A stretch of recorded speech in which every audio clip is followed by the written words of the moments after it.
नमस्कार, मैं छाया सिंह एक बार फिर से आप सभी लोगों का स्वागत करती हूँ आपके अपने चैनल छाया एफिलिएशन ज्ञान पे।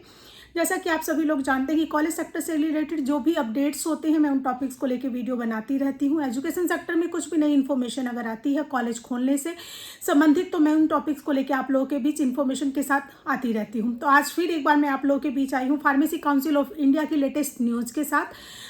मोस्टली लोग जो इस सेक्टर में कॉलेज को रन कर रहे हैं उनको आइडिया होगा कि फार्मेसी काउंसिल ऑफ इंडिया ने इंस्पेक्शन शुरू कर दिया है। यहाँ 2 पॉइंट्स हैं जिनके बारे में मैं आप लोगों से बात करना चाहूँगी। पहला ये कन्फ्यूज़न है कि क्या एग्जिस्टिंग इंस्टीट्यूशन जिनको 2024 में एफिलिएशन मिला है स्पेसिफिकली यूपी, हालांकि यूपी कंसिडर होगा तो all over India same rule चलेगा, लेकिन फिर भी तो क्या एग्जिस्टिंग इंस्टीट्यूशन जिनको अप्रूवल मिल चुका है क्या उनका भी अप्रूवल इंस्पेक्शन होगा दोबारा से या सिर्फ नए वालों का होगा। और दूसरा पॉइंट ये है कि क्या हमारी पीईआरसी फीस रिटर्न की जाएगी। तो हालांकि दोनों मुद्दे में अभी कोर्ट केस की प्रक्रिया चल रही है और जहां तक संभावनाएं हैं वो यही बन के आ रही है कि जो एग्जिस्टिंग इंस्टीट्यूशन है उनका इंस्पेक्शन नहीं होगा, उनके पीईआरसी को भी वापस किया जाएगा। हालांकि पीसीआई ने इसको चैलेंज किया सुप्रीम कोर्ट में, तो चीज़ें डगमगा सकती हैं।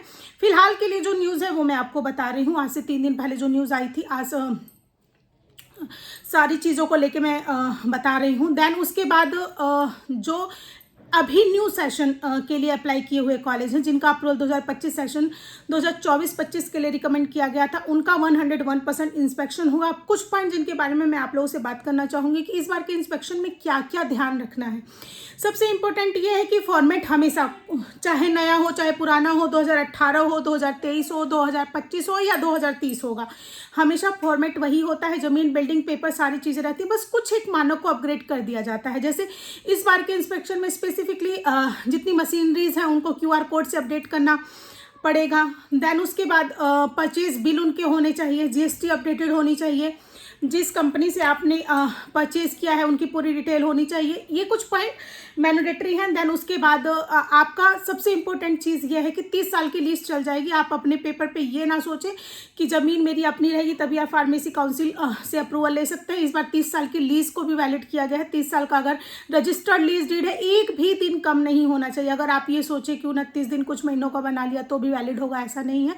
30 साल मतलब 30 साल का लीज होना चाहिए। देन उस कंडीशन में आपकी मान्यता को कंफर्म कर दिया जाएगा। देन उसके अलावा बिल्डिंग, जो आपका इंपॉर्टेंट पॉइंट्स जो हैं मैं सिर्फ उन पे बात कर रही हूँ। हालांकि बहुत सारे पेपर्स होते हैं, बट जो चीज़ें मोस्ट इंपॉर्टेंट हैं जो कहीं ना कहीं आपकी मान्यता को खतरे में डाल सकती हैं, उन चीज़ों पे मैं बात कर रही हूँ। तो नक्शा आपका अप्रूव होना चाहिए। हाँ, डीएम आजकल क्या है कि पहले जो स्टेट एनओसी थी सिर्फ जो डिपार्टमेंट होता था, like board of technical education होता था जिस स्टेट का, सिर्फ उनसे रिपोर्ट मंगा ली जाती थी। बट अभी आजकल एक नया ट्रेंड आ रहा है कि जो रिलेटेड ऑफिसर है लाइक एसडीएम, तहसीलदार, उनसे भी रिपोर्ट मांगी जाती है। कहीं ऐसा तो नहीं है कि इस बिल्डिंग पे कोई कॉलेज चल रहा हो और वो एग्जिस्टिंग यूटिलाइजेशन करके फार्मेसी कॉलेज ले रहे हैं। तो इन सारी चीज़ों का ध्यान दिया जा रहा है। तो आपका नक्शा अप्रूव्ड होना चाहिए। अगर आपका नक्शा अप्रूव्ड नहीं है तो आपको मान्यता मिलने में दिक्कत आएगी। देन उसके बाद कुछ और पॉइंट्स हैं जिनके बारे में मैं बात करना चाहूँगी। गैस वगैरह की फिटिंग बहुत अच्छी होनी चाहिए। लाइब्रेरी में, सॉरी लैब्स में, जितने भी लैब्स हैं प्रॉपरली फिटिंग होनी चाहिए, उनमें प्रिपरेशन रूम होने चाहिए। देन उसके अलावा आपके पास सारे केमिकल्स अवेलेबल होने चाहिए, क्योंकि इस बार के इंस्पेक्शन में कहीं से भी रिलैक्सेशन नहीं दिया जा रहा है। तो चीज़ों की तैयारी बहुत अच्छे से करके चलनी है। अगर आप 100% तैयारी करेंगे देन मौके पे आपकी 80% 70% तैयारी होती है। अपने रजिस्टर्ड्स को मेंटेन कर देना है। एक्सेशन रजिस्टर्ड प्रॉपरली मेंशन होना चाहिए। पुरानी नॉर्म्स के अकॉर्डिंग बुक्स नहीं होनी चाहिए, बुक्स लेटेस्ट नॉर्म्स के अकॉर्डिंग होना चाहिए। और फार्मा कॉपी आपके पास होना चाहिए, जिसको फार्मेसी की डिक्शनरी कहा जाता है। वो किसी भी नॉर्मल पब्लिकेशन के पास नहीं मिलेगी, उसके लिए स्पेशली आपको फार्मेसी काउंसिल इंडिया की ऑफिशियल वेबसाइट से ही रजिस्टर्ड करना होता है। तो उसको आईपी बोलते हैं। तो आप उसको लेना ना भूलें। 60-65 हज़ार के आसपास की वो अकेली बुक होती है, बाकी सारी डिटेल वेबसाइट पर मिल जाएगी। हाँ, अपडेटेड जो प्राइस है वो मुझे आइडिया नहीं है, एक आइडिया मैंने आपको दे दिया कि इसके लमसम होगी। तो ये कुछ पॉइंट्स थे। जमीन रिलैक्सेशन पॉइंट पे मैंने बात कर लिया। आपका अपना है तो वेल एंड गुड, नहीं है तो 30 साल का रजिस्टर्ड डेट, किरायानामा, ये सब चीज़ नहीं चलेगी। देन उसके बाद आपका जो नक्शा है फार्मेसी कॉलेज के नाम से पास होना चाहिए। कोई और इंस्टीट्यूशन है अगर आप वो सोचते हैं कि उसको लगा के काम चल जाएगा तो बिल्कुल नहीं चलेगा। देन उसके बाद मैंने बात की है आपके बुक्स और लैब्स की प्रॉपरली सेटल्ड होनी चाहिए, प्रॉपरली बिलिंग होनी चाहिए, जीएसटी बिलिंग होनी चाहिए, सीए सर्टिफाइड होना चाहिए। देन उसके बाद छोटी मोटी चीज़ें हैं जैसे आपका बिजली का कनेक्शन होना चाहिए, आपका जो सप्लाई है नेट की वो प्रॉपरली वर्किंग होनी चाहिए।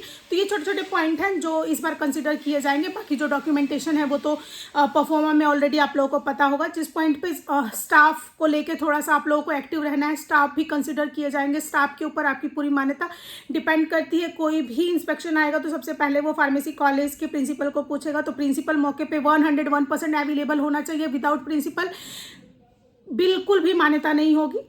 तो आई थिंक अभी के इंस्पेक्शन में जो इंपॉर्टेंट चीज़ है जिस पे पीसीआई ध्यान दे रही है वो सारे पॉइंट्स को मैंने आप लोगों के बीच रख दिया। इसके अलावा अगर आपको लगता है कि कोई और पॉइंट जो मेरे थ्रू रह गया है तो आप मुझे कोऑर्डिनेट कर सकते हैं। मेरा नंबर व्हाट्सएप पे डिस्प्ले में चलता रहता है। तो उम्मीद करती हूँ कि आपको मेरी वीडियो अच्छी लगती है। अगर अच्छी लगती है तो चैनल को लाइक से सब्सक्राइब करना ना भूलें। धन्यवाद।